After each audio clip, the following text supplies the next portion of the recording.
Okay, so let's have our part 8, engineering economy. We'll talk about depreciation. So what is a depreciation?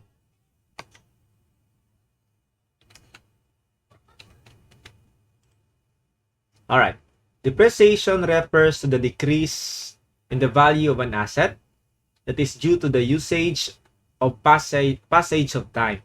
An asset may depreciate physically or functionally. Alright, so ito yung ating elements of a depreciation. So, pinaka-common no, na napakabilis ng pagbaba ng value is yung ating mga cellphones. Halimbawa, binili natin siya at the cost FC, first cost, then at any given time, habang nagta-travel yung time natin, then paliit yung value ng ating cellphone.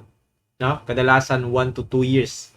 Kung binili natin yung cellphone natin ng 20,000, mga 1 to 2 years, no, na, yung halaga niya nasa 10,000 na lang, kalahati na lang.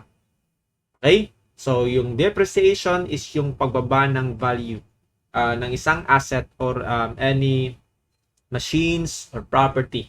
Yan yung pagbaba ng value. So, ito yung tinatawag natin na cost curve diagram. So, at the end of the life, meron tayong tinatawag na end of economic life of the properties in years. Yung value niya magiging salvage value. Pero pa rin siyang value, pwede pa natin siyang mabenta. Kaya yung term dito is salvage value or trade-in value.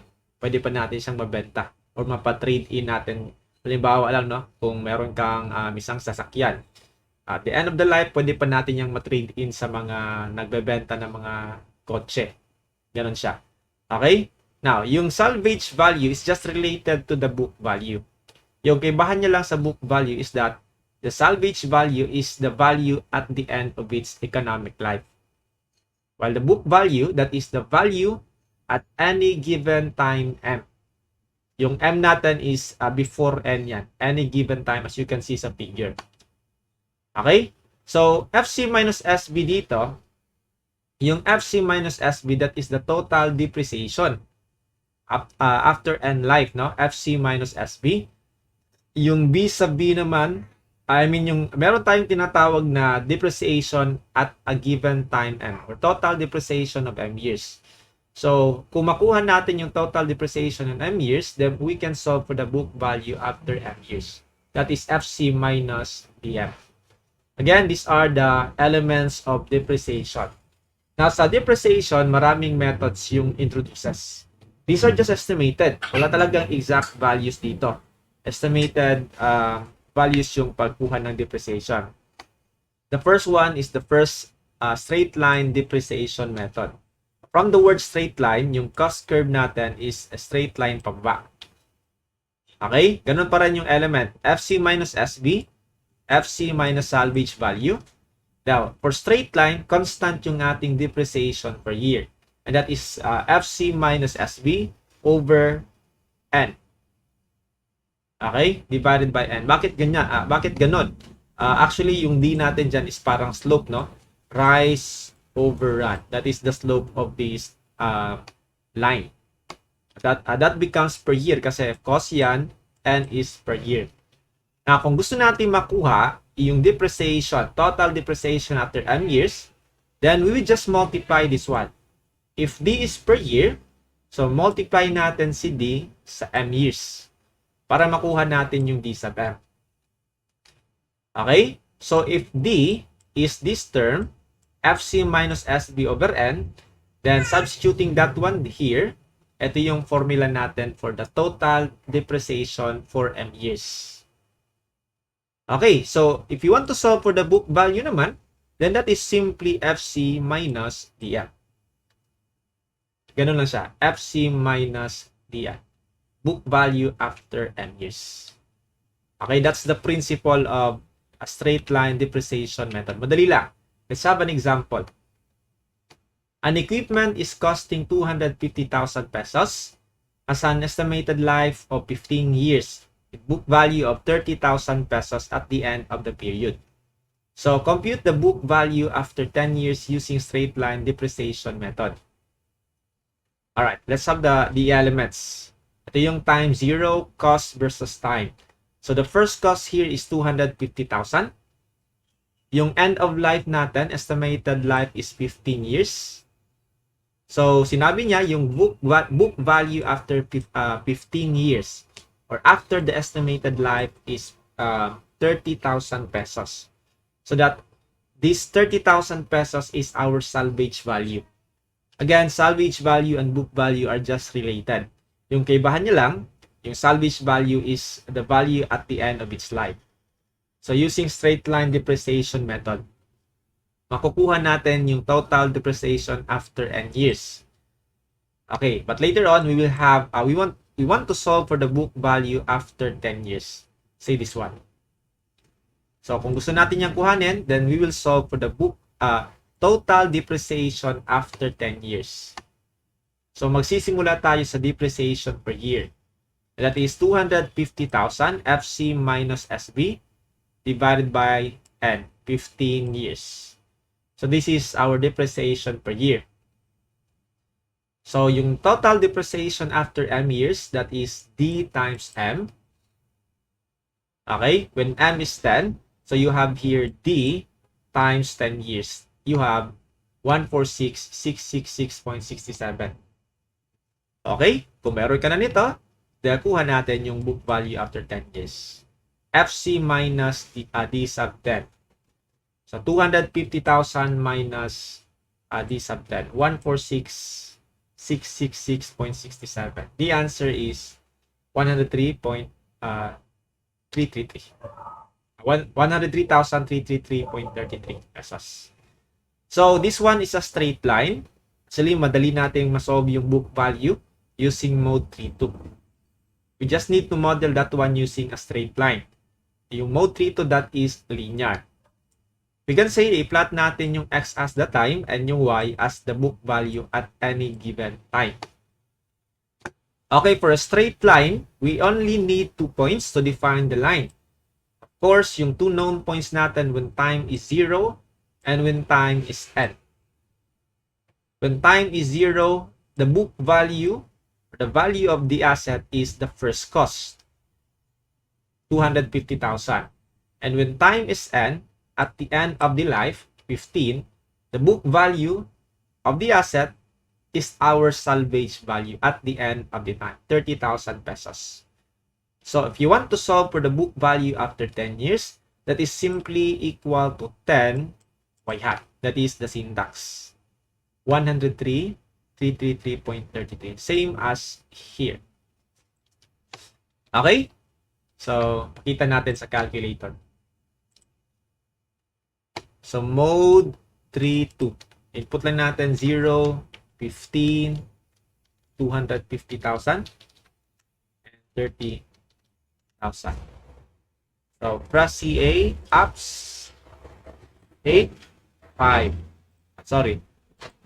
Okay, 10 years. After 10 years tayo. Then you have 103,333. Of course, kung gusto lang natin makuha yung depreciation after 10 years, total depreciation, then you can just do this one. 100, baliktarin natin. That is first cost minus the book value. O ganun siya, makukuha natin si D10. So, ito naman yung gusto natin kuhanin. Take note, depreciation per year yan. Pwede natin gawin ganito. Pwede siya 9 apps, then y hat, minus 10 y hat. Ano ba yung ibig sabihin nito? 9y hat is the book value after 9 years. Halimbawa dito.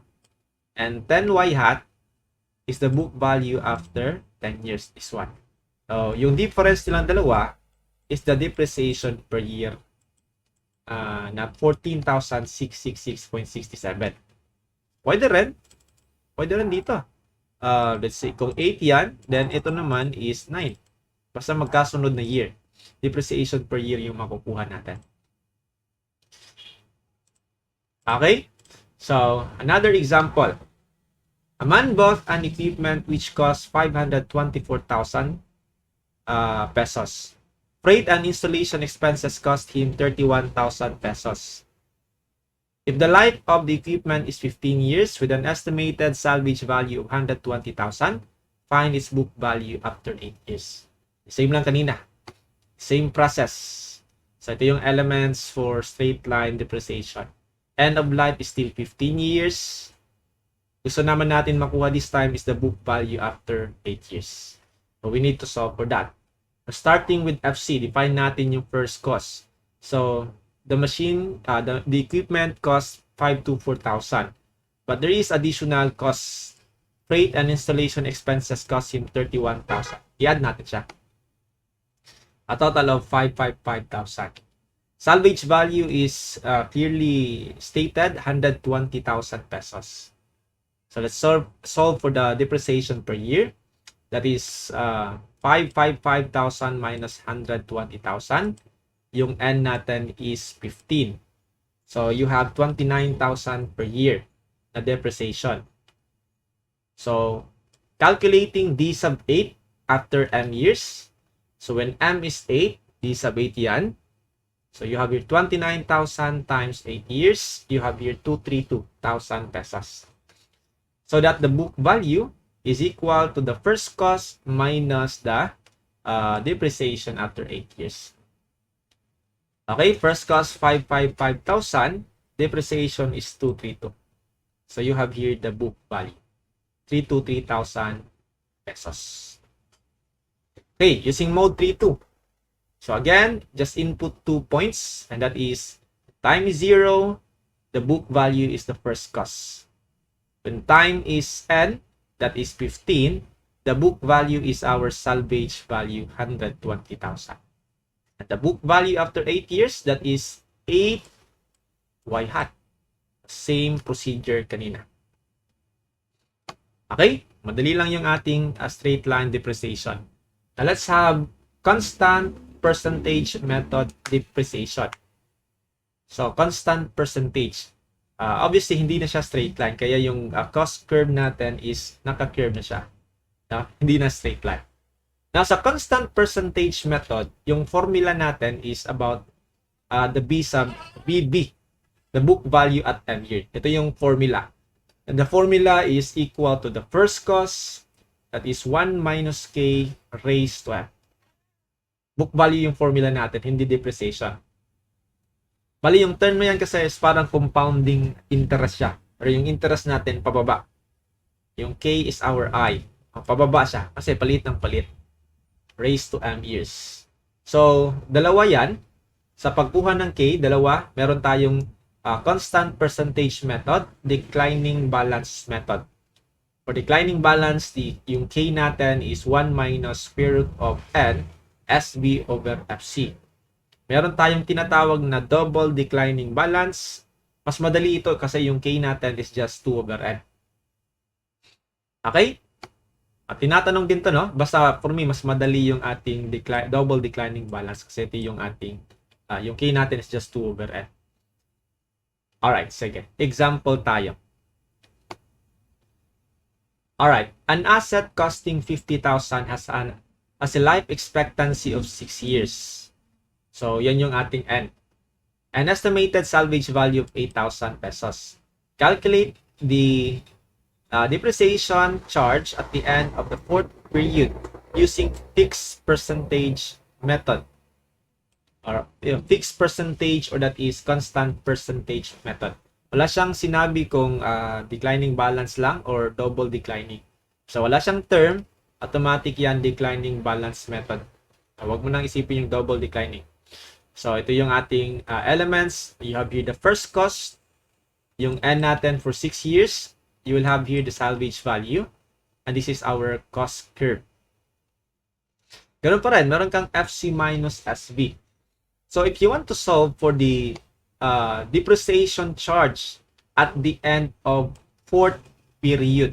Okay, take note. Yung tanong dyan, depreciation charge at the end of 4th period using fixed percentage. Okay, makinig na mabuti dito. Merong nawawala dito kasi. Alright, alam natin ito yung book value formula natin.